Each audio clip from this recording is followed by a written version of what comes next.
Oke, nah kalau ditanya apa rencana masa depan Anda, saya ditanya seperti itu, karena saya sudah punya usaha, saya banyak bicara dengan teman-teman yang, bergerak di bidang lain, berkarir. Berkarir baik di swasta, BUMN, atau pemerintahan. Nah, nggak ada salahnya dengan berkarir sampai pensiun di perusahaan tempat Anda sudah bekerja sekarang, itu sangat bagus, sangat aman, sangat settle, seperti itu kan. Tapi kalau misalnya Anda mendapatkan sebuah peluang usaha yang kira-kira bisa, menghasilkan, bahkan pada saat Anda bekerja di kantor tersebut, bahkan saat Anda tidur, atau bahkan saat Anda, sudah pensiun nanti, gitu kan.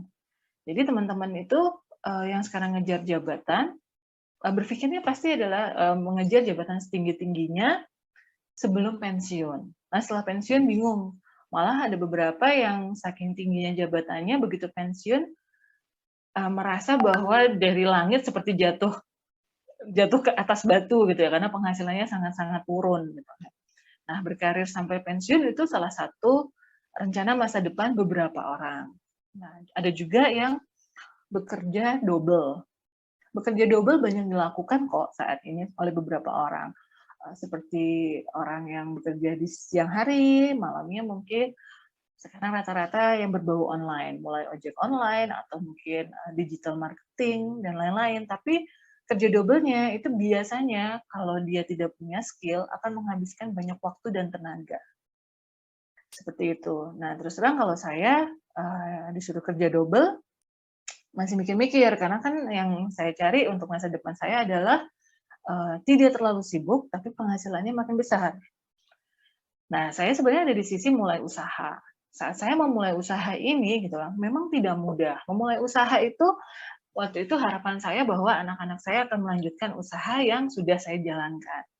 Tapi, mulai usaha itu kalau tanpa sistem, Anda akan merasakan, jatuh bangun dan tidak stabil, dan apa ya, tidak bisa untuk jangka panjang.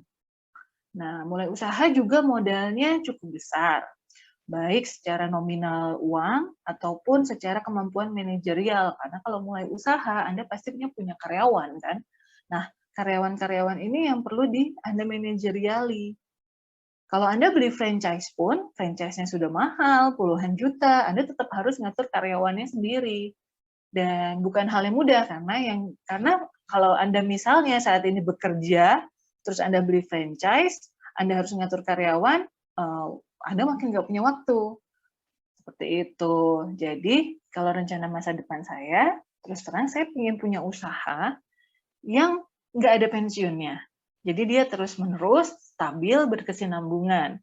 Jadi saya punya, time freedom, punya waktu bebas, dan punya, financial freedom, kebebasan untuk, bisa membeli apa yang saya butuhkan. Oke, next slide.